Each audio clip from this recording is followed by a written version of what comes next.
Merhaba arkadaşlar. Bu videoda pek çok farklı projelerde kullanabileceğiniz kolay bir tığ işi deseninin yapılışını göstereceğim.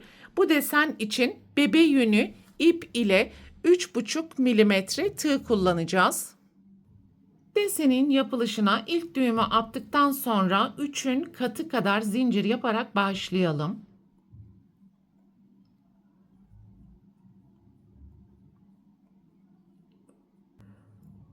...21 adet zincir yaptım.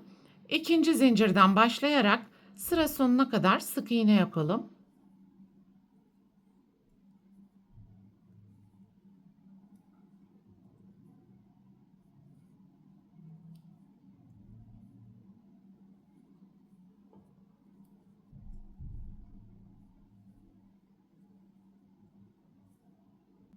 Birinci sırayı tamamladıktan sonra 2 zincir yapalım ve deseni çevirelim. İlk sık iğnenin tepesinden ilmek çıkartarak yarım trabzan yapalım. Bir ilmek atlayalım. Sonraki ilmeğin içerisinden ilmek çıkartarak önce bir tanesini kapatalım. Tekrar tığın başına ilmek alalım ve aynı ilmeğin içerisinden bir kez daha ilmek yükseltelim. Önce bir tane ilmeği kapatalım ve tığda bekleyen 7 adet ilmeğin hepsini birlikte kapatalım.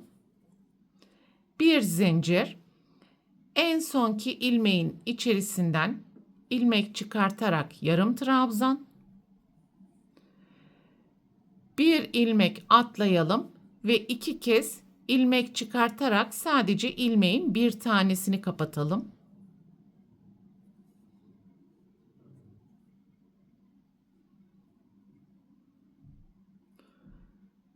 Ve tığda bekleyen 6 adet ilmeğin hepsini birlikte kapatalım. Bir zincir, aynı ilmeğin içerisinden önce ilmek çıkartarak yarım trabzan, bir ilmek atlayalım, 2 tane ilmek çıkartalım ve sadece bir ilmeklerini kapatalım. Daha sonra tığda bekleyen ilmeklerin hepsini birlikte kapatacağız. Ve bu şekilde sıra sonuna kadar yapmaya devam edelim.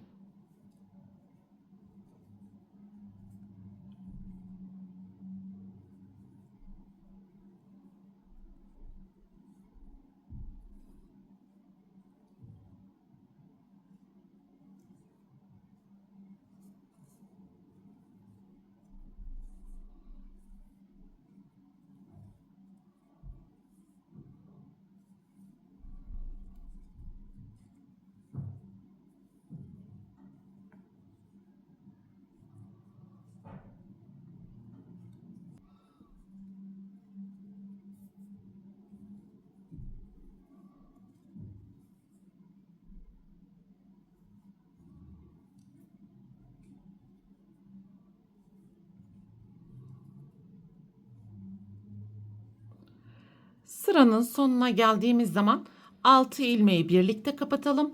Bir zincir, son kalan sık iğnenin tepesine ikili trabzan yaparak sırayı tamamlayalım. Bir zincir, deseni çevirelim. Her iki sırada bir desen kendisini tekrar edecek.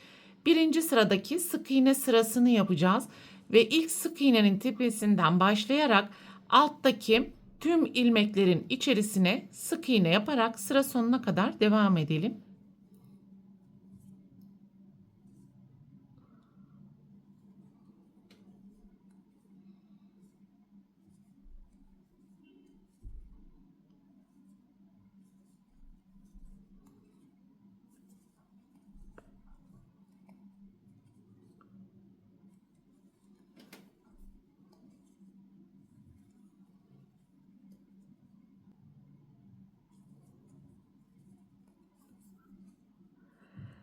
Sıranın sonuna geldiğimiz zaman buradaki gizli ilmekleri kaçırmayalım. En sonki sık iğneyi mutlaka yapmış olduğumuz zincirin tepesine yapalım ve birinci sırada yapmış olduğumuz sık iğne sayısıyla eşit sık iğne yapmamız gerekiyor. 2 zincir, deseni çevirelim ve ikinci sıradaki işlemleri tekrar edelim.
Sıranın sonuna geldiğimiz zaman bir zincir, son sık iğnenin tepesine ikili trabzan yaparak sırayı tamamlayalım. Bir zincir, deseni çevirelim. Birinci ve üçüncü sırada yaptığımız işlemi tekrar edelim. Altta görmüş olduğumuz tüm ilmeklerin içerisine sık iğne yaparak devam edelim. Ve bu şekilde desen istediğiniz şekilde projeye uygun vaziyette yukarıya doğru yükseltmeye devam edebilirsiniz arkadaşlar. Kamera arkasında farklı bir renk ile deseni ördüm ve büyüttüm. Görmüş olduğunuz gibi kuş gözü desenleri ismi de verilmekte deseni. Özellikle battaniye, dikdörtgen, şal, bere ya da atkı desenlerinizde rahatlıkla uyarlayabilirsiniz. Bu videoda anlatacaklarım bunlardan ibaretti. Umarım sizler için faydalı bir video olmuştur. Sonraki eğitim videosunda görüşene dek lütfen kanalıma abone olarak videomu beğenmeyi ve düşüncelerinizi yorumlar kısmında belirtmeyi unutmayın lütfen. Hoşça kalın.